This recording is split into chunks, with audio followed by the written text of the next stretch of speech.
Let's see what's on the old History Channel, shall we?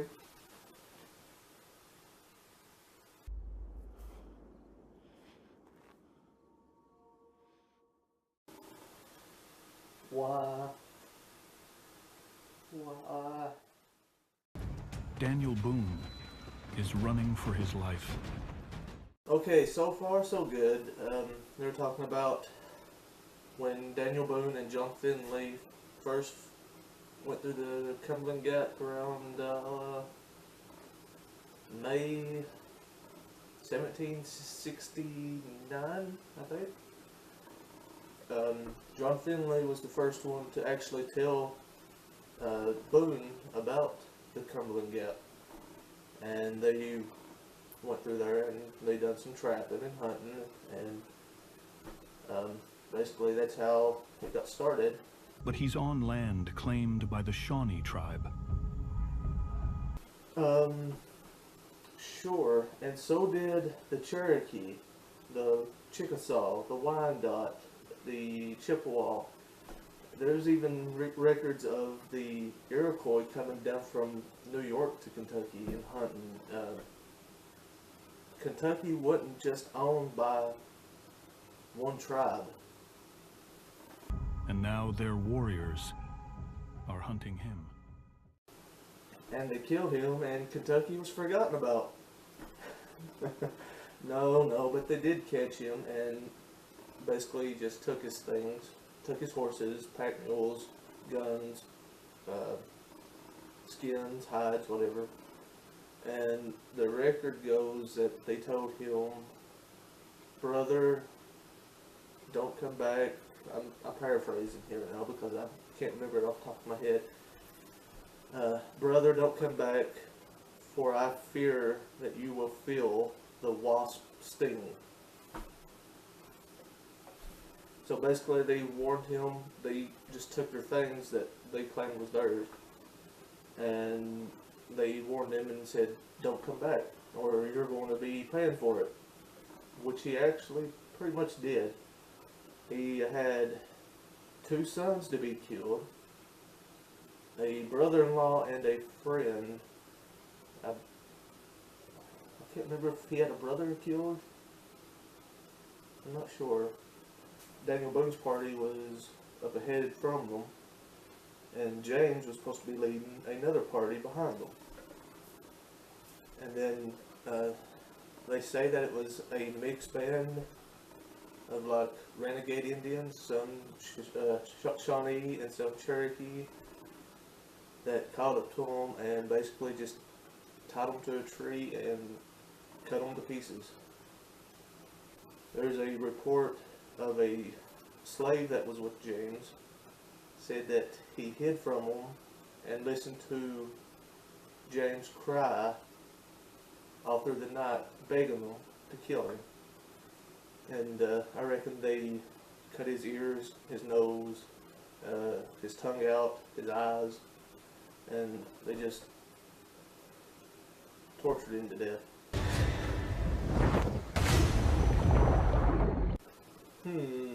Seems like somebody's been watching Daniel Boone Trailblazer. That seems awful familiar to me. The allure of the frontier is it's a place where people who have nothing could go and make a lot of money trapping beaver and river otter and hunting for deer hides. Our term today, like when you say $1 or a buck comes from the value of a deer hide. Now, I actually like this guy. He really seems like he knows what he's talking about. If they would just let him talk more. Boone's lucky to be alive, but every pelt he planned to sell to feed his family is gone, and he returns home to North Carolina in debt. And again, that's true. They basically took all his stuff and told him not to come back. From over 300 competing tribes, and Britain wants no trouble with them. Britain don't want any trouble with them? Really? As you know, they were the first ones that was here and started the trouble with the natives. And it doesn't stop men like North Carolina judge Richard Henderson. Henderson owned the Transylvania Land Company, which bought the Kentucky Territory from the Cherokee at the Sycamore Shows. What year was it? Be right back. He bought the land from the Cherokee in 1775. The Transylvania Land Company bought Kentucky from the Cherokee in 1775. After his recent disastrous hunting trip, Boone is facing debtor's prison. Your Honor, I have every intention of settling my debts. Daniel Boone was always kind of in debt. Even when he had to leave Kentucky, he had to sell his land that he was paid with for building the road, the Wilderness Road, and Boonesborough. He had to sell that to pay off the debt that he owed, and then went to Missouri. And then he had to live with his kids because he didn't really have anything.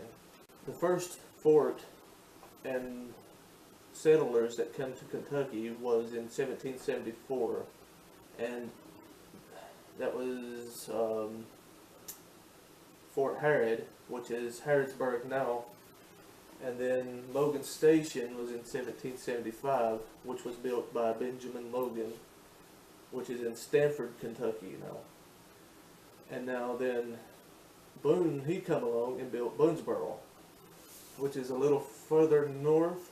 So they're kind of like Boonesborough, Harrodsburg, and then Logan Station. They're kind of like a sideways V. So no, Daniel Boone wasn't the first person to build a fort or the first white person in Kentucky. That is a lie. In this, they're trying to make it out that Henderson kind of made Boone do that or go to debtor's prison, I guess, which is wrong, because he actually hired Daniel Boone to do all this for him and paid him in land. So desperate that he would actually take on this crazy scheme. I'm not even going to say anything about that. I'm not.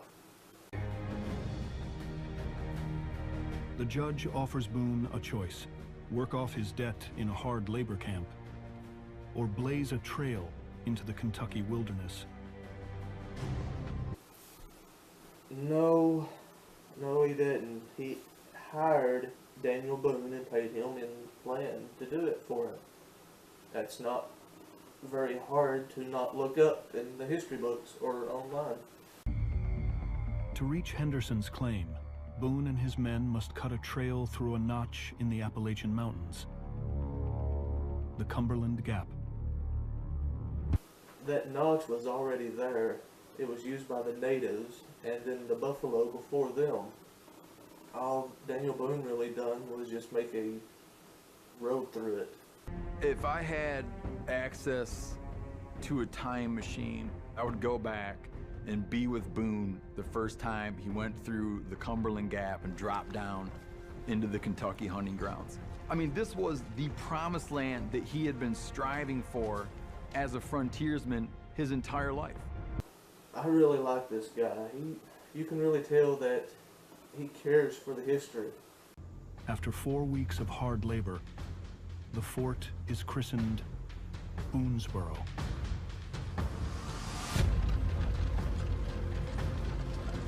The settlement is the largest ever established on the frontier. I don't know about that either. Harrodsburg was a pretty big fort, and they were smart enough to build it around a spring, so they'll have constant water, fresh water. Who knew that that's something that they need?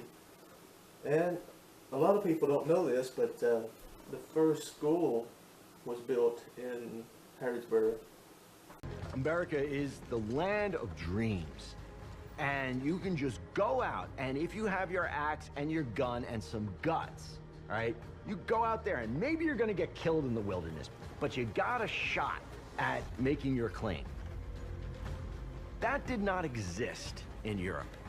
all the land was taken. It was all owned by these nobles and lords and rich guys. There was no opportunity. But in America, there was an opportunity. As bad as that is, it's always been a part of life. Everybody has always been going out saying, oh, they got that, I want it, so I'm going to take it. And you can't just say that it was the settlers doing that, because the natives was doing the same thing.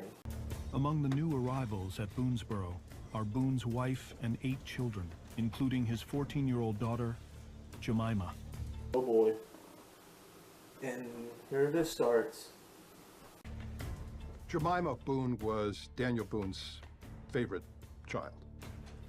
Boone took a personal hand in training Jemima as a marksman, as a woodswoman.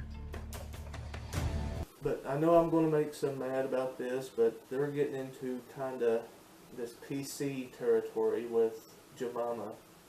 They're trying to make her out to be this big, tough woodswoman when she wasn't. She was a 13 to 14-year-old girl that would have been scared. And they're going to contradict herself just here in a minute. And then another thing is where they said that she was his favorite. I'm not really sure about that, because when Israel was killed, he was killed, the records show that he was shot in the throat and died right in front of Daniel Boone.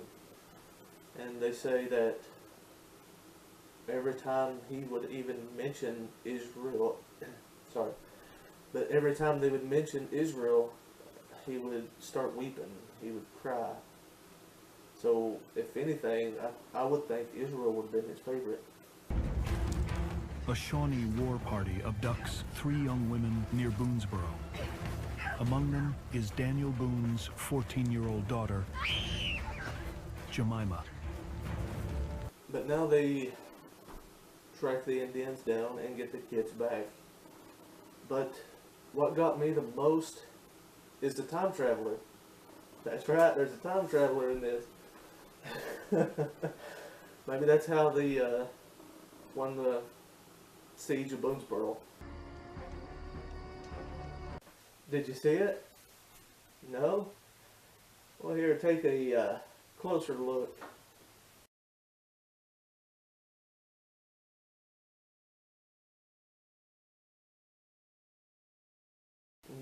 That's a cap lock with a very modern looking sight on it. Now, from the way it's looking, I'm guessing it's a tradition muzzleloader, which you can probably buy at any sporting goods store. And the reason why I'm calling it a time traveler is because the cap lock wasn't invented until like the 1820s, and then really wasn't used until 1840s. So no, there is no way anybody with Daniel Boone would have had that.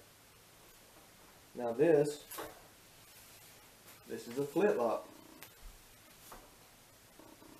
You gotta have, let me see if I can open this with this. There we go. You gotta have a piece of flint right here, and it's gotta strike the frizzle. And that's another part that's going to be coming up in the video.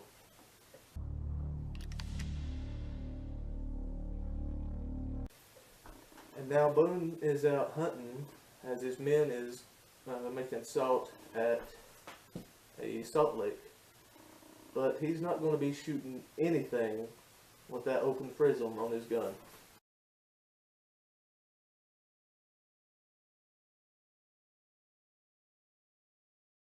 Like I was saying, the frizzle has to be closed so as the flint would strike it to send sparks down it. I'm going to try to demonstrate this. I'm not sure if it'll work, but there's the sparks. If that wasn't closed, it wouldn't have a spark. First, they have to survive a brutal Native American rite called the gauntlet.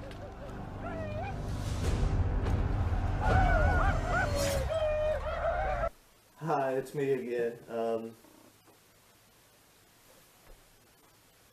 When they would run the gauntlet, they wouldn't have used tomahawks. Clubs, yes. Sticks, definitely. They were basically going to beat them. They didn't really mean to kill them. They were just going to beat them.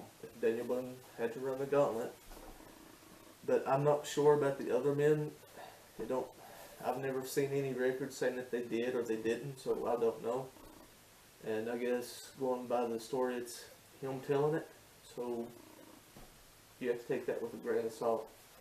But another thing is, after Boone run the gauntlet, Blackfish, the chief of the Shawnee, adopted Daniel Boone and made him his son and give him the name Chatoe, which means big turtle. And if you're anywhere in Kentucky, especially where I'm at, the southeast part, that's all you see is Chatoe. Chatoe Trace is a big outdoor outfitter, where they, well, not outfitter, but adventure thing, I guess, where they take them kayaking, rock climbing, hiking, and they named that after Daniel Boone. Boone is forced to run the gauntlet.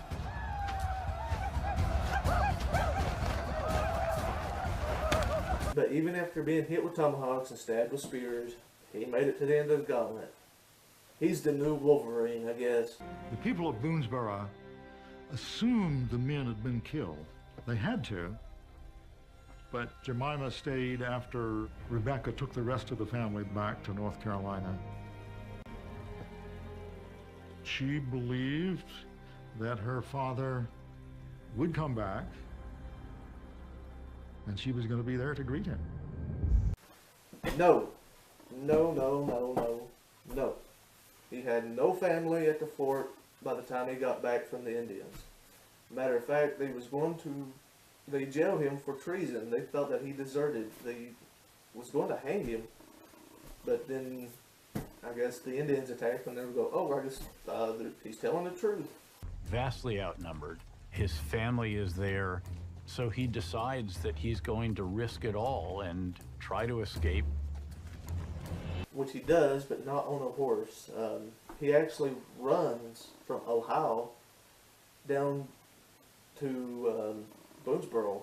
It's probably, I'm guessing, anywhere between 400 miles where their camp was. I forgot what it was called. I'm pretty sure it says it in the video, but I can't remember.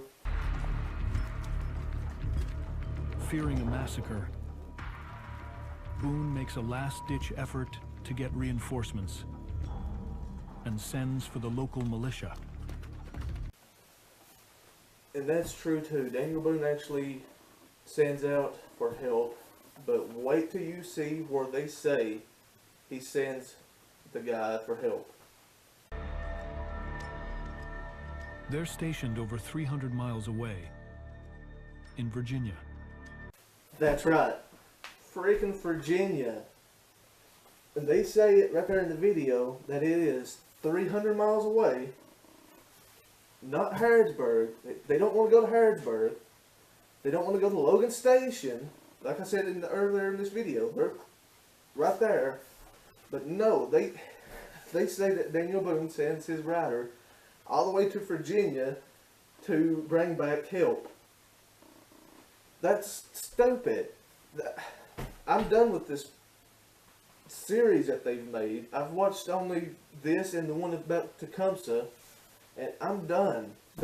They don't know anything about what they're talking about. That's why I've always said, History Channel, you need to get your crap together and start doing something about your shows that you're doing, because you're putting out some of the worst crap I've ever seen. I mean, it's either forged in fire, or you're just making stuff up and not even looking in a history book. I mean, Daniel Boone kept his own record. He wrote in a journal every day, and you're... Yes, I'm upset. as you can see, I'm a reenactor. I take this stuff pretty serious, especially being about Daniel Boone, the 18th century in Kentucky. But anyways, but yeah, the History Channel, I don't know. It's just like they don't care about history and they want to rewrite it to suit their narrative. But that's about it for now. Thanks for watching. Bye. So before I go, I looked it up actually, and it is 50 miles to Fort Harrod from Boonesborough, and 44 miles to Logan Station. And they're saying that he sent his rider to Virginia for help. And they say it there in the video, 300 miles away. So, it's just more proof that they don't know what they're talking about. They even showed a map later earlier in the video or the movie.